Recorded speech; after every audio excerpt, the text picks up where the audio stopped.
Hi there, Mary Beth Temple here from MBT Creates, and today on Tunisian Tuesday we're going to learn the Tunisian Knit Stitch. And if you look at this dishcloth that I made, you can guess why it's called the Knit Stitch. It looks like the right side of knit stockinette fabric, but I assure you it is Tunisian crochet. So here is the right side. Here is the wrong side, and we're just going to make this little dishcloth today to get the hang of the stitch. Now, this will be a lot easier if you already know how to do Tunisian simple stitch, so I advise you to go check that video out if you haven't already, but let's jump right in. For my cute little washcloth or dishcloth, I cast on 29 stitches. I'm just going to do 10 for this little swatch right here, and for our first row, it's going to be Tunisian simple stitch because you can't do Tunisian knit stitch without a Tunisian simple stitch row to work into. So as a little refresher, I like to work in the back bump of the chain rather than the front or the V. It just makes a neater edge. I'm going to skip the chain that is closest to my hook, and I'm going to go in the second one from hook, front to back, yarn over back to front, draw up a loop and leave it on the hook. Remember, Tunisian crochet has a two-part row. The first part you're putting loops on the hook, and the second part you're taking loops off the hook. Through that back bump from front to back, yarn over from back to front, draw it through that chain, and make sure you get it up to the fattest part of the hook. If you work too close to the throat, your work is going to be too tight. Speaking of tight, while I finish getting this forward pass set up, I am forever on this channel telling you guys that you're probably picking a Tunisian crochet hook that is too small for your project. However, since this project is cotton, I made it out of Queensland coastal cotton, and I'll drop some info in the description. As soon as cotton gets wet, which since we're making a washcloth or a dishcloth, it will, it tends to want to stretch. So even though I am forever telling you to go up a few more hook sizes, this was really a nice firm stitch on the size K or 6.5mm hook. So that's what I recommend. Can it tire out your hands working that tight? Yes, but it's a dishcloth, not a sweater. It's not going to take forever. And believe me when I tell you, when it hits the water, you're going to be happy to have a firm fabric so it doesn't stretch out to the point where it's not useful. We're going to work a standard return today for all of our rows. And remember, the standard return is chain one or yarn over, draw through one, however you like to think of that. And this is the return pass, so we're taking loops off the hook. So we're going to yarn over and go through two, now and forever, till there's only one loop left on my hook. Yarn over, draw through two. Yarn over, draw through two, etc., till there's only one left. And while we finish up this return pass, remember, if you want the pattern written out, click on the link in the description and zip on over to the blog. So here is my first row that is Tunisian simple stitch.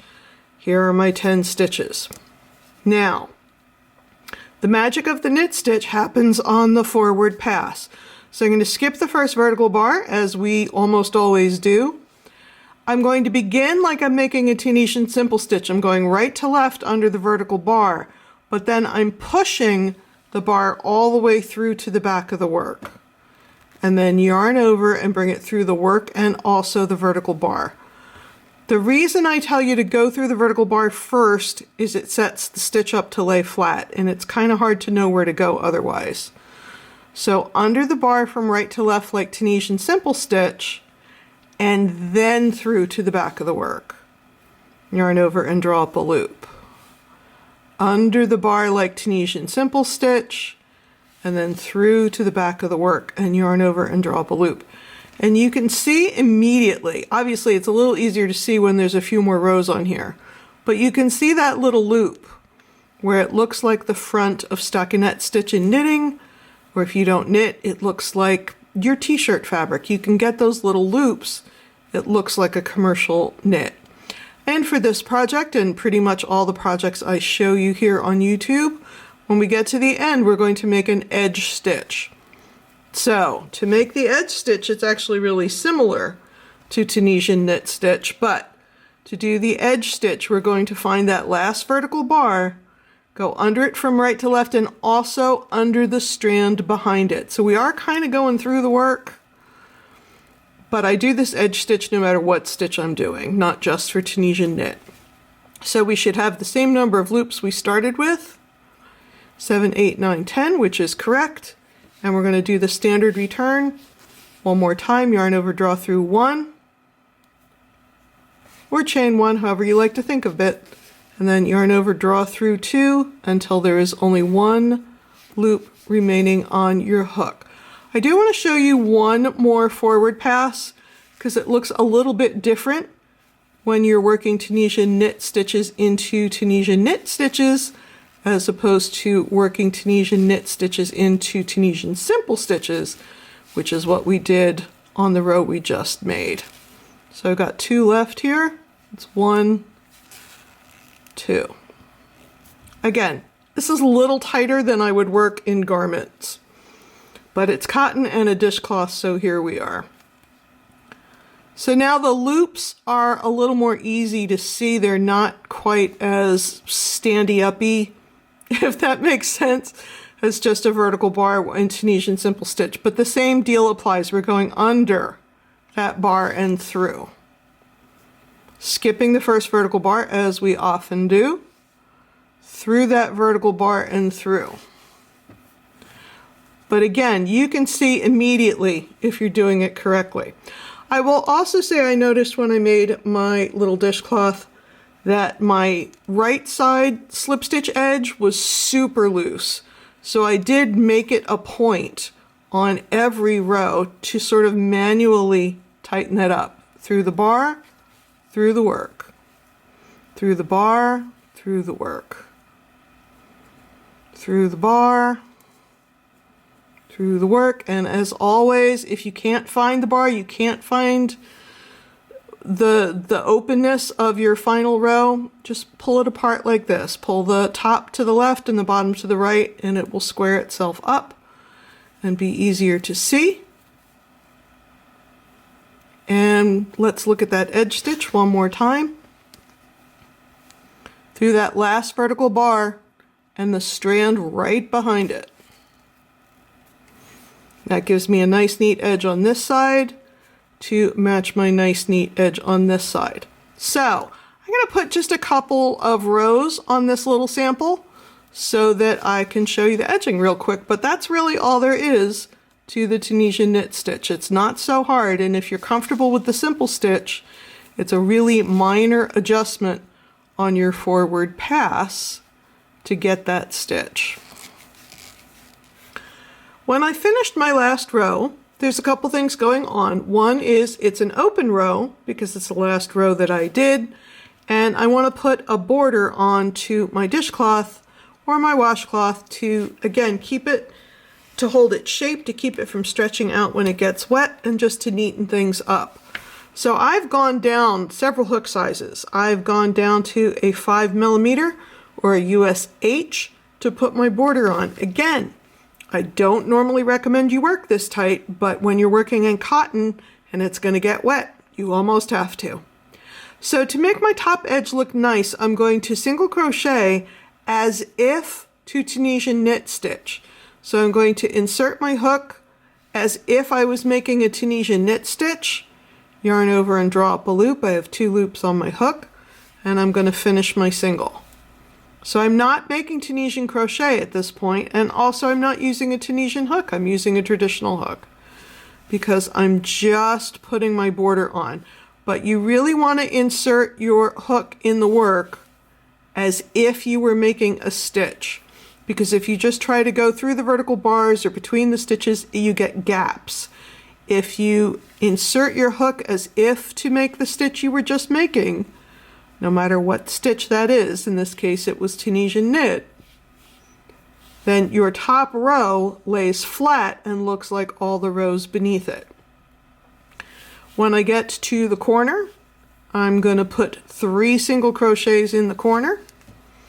Just to get around the corner, I need the real estate.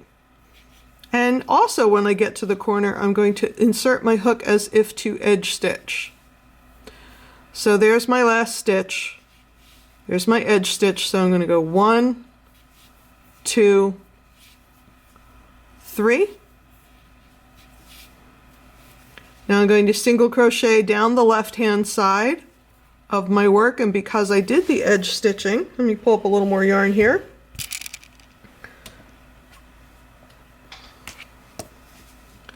It's all nice and neat and waiting for me. So I'm going to single crochet in each stitch along the side, and then when I get to the bottom corner, I'm going to put 3 single crochets in that bottom corner. And I usually crochet over the tail too. It helps me when I'm weaving in later. 1, 2, 3. Now because I went in the back or the bump of the chain instead of the front or the V, my bottom edge looks just like my top edge. And I can just single crochet across there. Then I'll put 3 singles in this corner and work up this side. And you see what I mean? It's a little bit looser than it is on this side, but because I went down so many hook sizes for my edging, it's going to neaten that up and give me a nice tight finish. When I get up to my top corner, I've already got 1 stitch in there from where I started. I'm going to put 2 more so that there are 3 in each corner. So the one that's there plus the 2 more that I'm adding. And then you can do one of 2 things. You can join the round with the slip stitch and weave in your end, or I like to do an invisible join. I'll cut my yarn, pull it up, thread it onto my tapestry needle,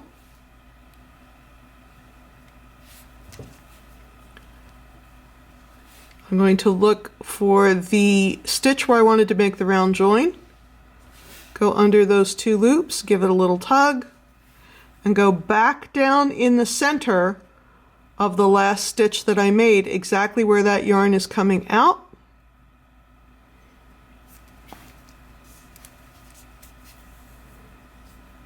Give it a little tug so that it looks the same size as the stitches on either side of it.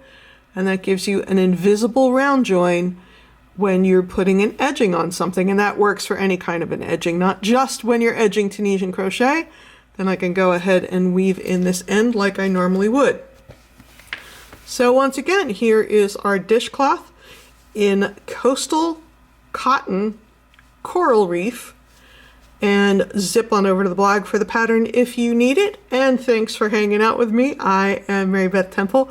Be sure to click the Tunisian Tuesday playlist for even more Tunisian Tuesday content.